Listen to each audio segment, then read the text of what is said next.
It's news you can use from Ocala Health, Strive, and your friends here at WOCA.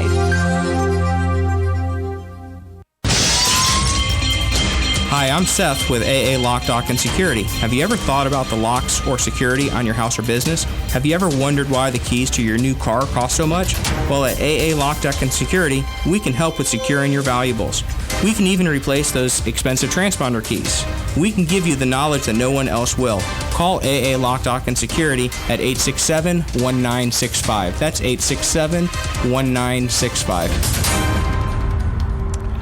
All right, 25 minutes before 8 o'clock. Thank you for tuning in. You know what I don't like to do, Robin? I don't like to bring out my photographs when I know that in the room there's like a professional photographer. Like if Mark Emery is there. Oh yeah. Like I'm not going to bring out the pictures I took at the zoo. Okay. Yeah, right. I'm not going to do. I'm just going to be so embarrassed. This guy takes pictures of animals in the wild. Grizzly bears. Yeah. So when polar bears. So I'm not going to pull out my pictures from Eagles. from the zoo. Yeah. And I'm not going to brag about how I fixed the light switch if I'm in the room with a professional electrician. I'm just not going to do that. I'm not going to pretend like I know something. Mm-hmm. So I'm really having an inner debate right now whether I should tell George Duran that I made you a birthday cake the other day. Oh, you should, because your cake is famous. Everybody couldn't wait to try it, and they couldn't. Listeners kept calling in how to make it. See you gushing all over the cake that I had nothing to do with. I got the recipe off of BuzzFeed. Nobody heard of it before. I mean, you're. The thing is, George Duran is a celebrity chef, Robin. Yes. Do you think? Do you think he's going to be impressed with my BuzzFeed ripoff? I didn't make it up. A celebrity chef must make up his own recipes. He's on the phone right now to talk to us about breakfast options, snack options, dinner options for busy families. But I'm still debating whether he didn't hear me during that whole intro, didn't he? I don't think he did. No, I did. Oh no. Sure. Let me ask you something, Larry. Go ahead.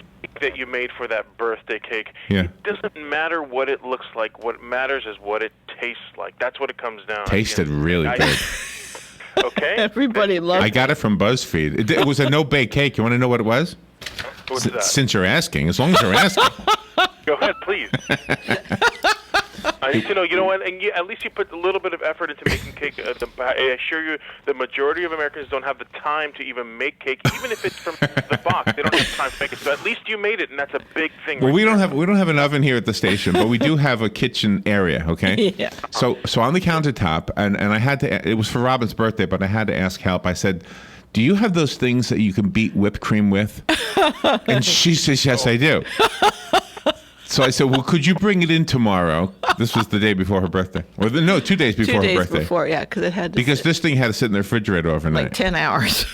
So I bought the 2 pints of whipping cream. I bought the Kahlua. You have to put Kahlua. Sure. And then I bought 2 large packages of Oreos. And essentially what I did was I built a cake, and the Oreos are like the bricks. Yeah. And the whipped cream with Kahlua is like the mortar. Mm-hmm. Is that what you call it, mortar? Yes. I don't even know what you call that. So Go on. And then you kind of pile it up, and then you frost the whole thing, and then it sits in the refrigerator overnight, and all the Oreos get soft. Mm-hmm. It was so good, George. His cake That is was an famous. Oreo tiramisu. That's all you did. Oh, is that what that is? Oh, is that what that's called? Sure is. And that's genius. You've taken an ingredient that you love, and you've kind of twisted it a little bit and turned it into this incredible dessert. Did it taste good? That's all that counts. It was really good, but I can't take credit for it. I got it from BuzzFeed. It's fine. Listen. You know what I do? I'm known for giving out recipes, and I specify, don't give me any credit for it. Take all the credit. Pretend you've invented it yourself. Oh, no. I would never do that. Chef I am. I am the benevolent chef. That's what I do. That's what I'm guys. I'm a giver. I'm going to give you some recipe ideas, some fantastic ideas. Just the same way how you kind of twisted that little cookie that you like over here. I'm going to give you an idea. My favorite cereal of all, Honey Bunches of Oats. What I'm doing is I'm making these incredible recipes with them, including something as delicious and simple as fried ice cream. Have you ever had fried ice cream? No. Oh, no. Doesn't it melt?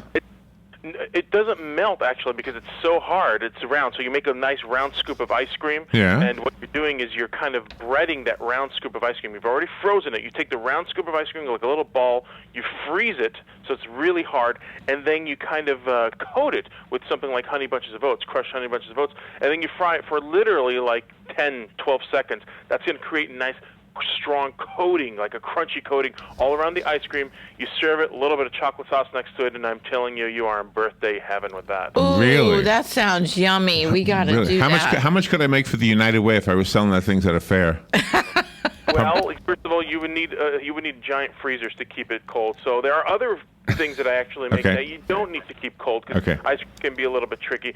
Something called sweet and savory mango spears. Again, this is a very typical Mexican kind of treat. And you take mango after you peel it, and you're kind of going to coat it with lime zest and those crushed Honey Bunches of Oats as well, and you serve it just like that. Crunchy, whole grains, and you have that mango. And this is, one of the things that I tell a lot of people who say they have no time during the fall, during the back-to-school seasons. I have no time to cook for my kids. I have no time. Not a problem. There are ways to kind of cheat and fast forward and cut corners in the kitchen so you still have something nutritious, something delicious for breakfast, for lunch, for snack time without having to kind Those are good ideas. Those are good ideas. Do you know, whenever we go to one of these fundraisers and you're trying to sell things you'd made, the only thing that sells is food. Yeah. It really does, and especially when it's homemade, because some people show up with just pre-made stuff, like from the restaurants or whatever it is. But you put a little bit of effort into it. Oh, yeah. And kind of and even if it's an ingredient that you already know, and you kind of pre-make. There was a lady, George, who sold these pralines. They were so good, but they literally looked like, remember those fake vomit things you could buy? Yes. That's what they look like. I know. You know but they were so good. They looked like fake. I thought she was selling fake vomit, but they were pralines. Is that what they were? Pralines, yeah. They were good. Remember, your stomach has no eyes. It doesn't matter. As long as it really tastes good. And there are a lot of foods in this world that you go around and you say, there's like a curry dish, for example, and you look at it and you're like, that's just bubbling and it's a weird color. But when you taste it, who cares what it looks like? Your stomach has no eyes. Just taste it and see how it has no eyes. That should be the name of your next book. Yes. Your stomach has no eyes. Okay, that's good. All recipes of ugly food. Yeah.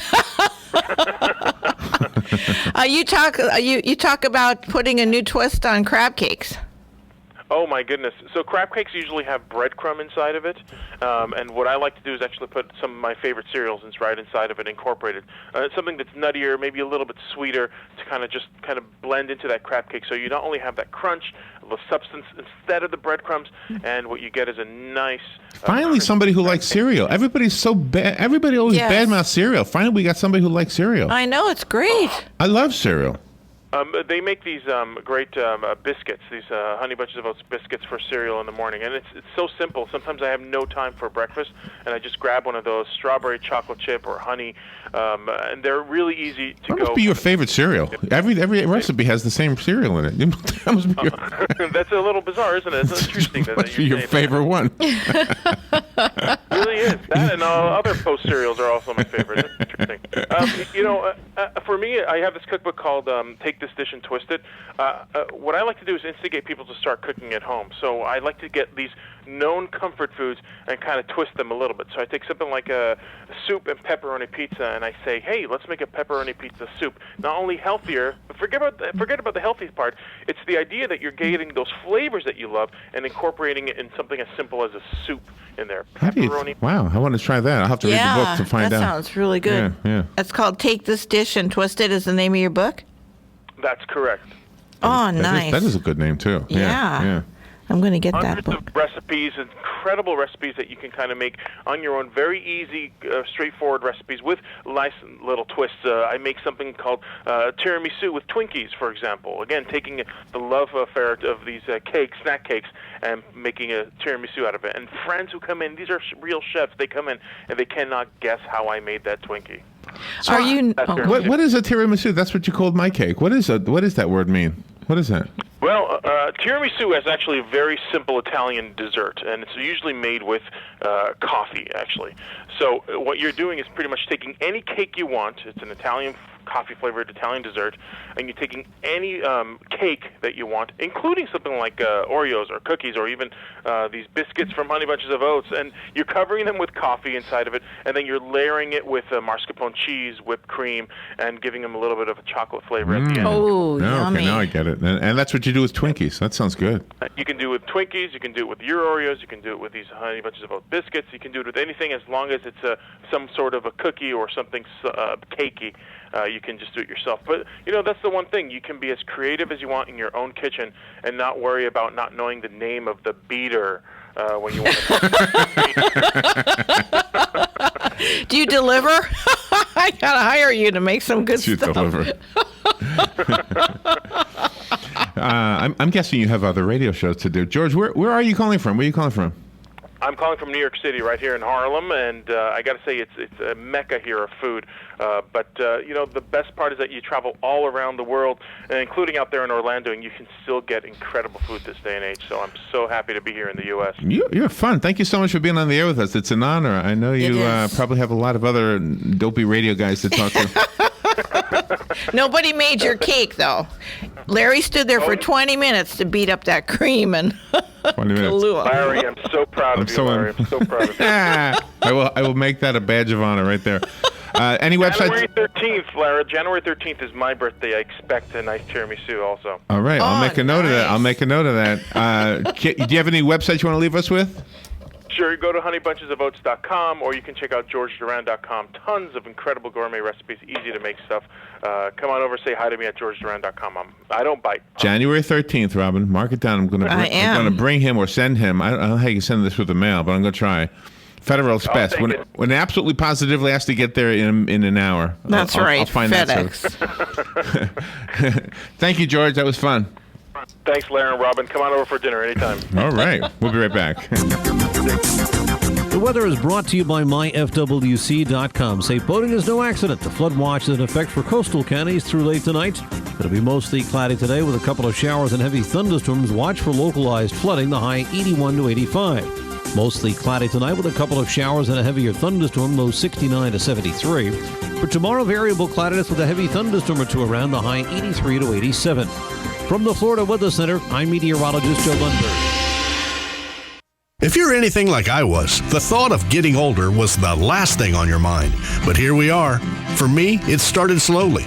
The lack of energy, never being in the mood. And when I was, I could never perform at my best.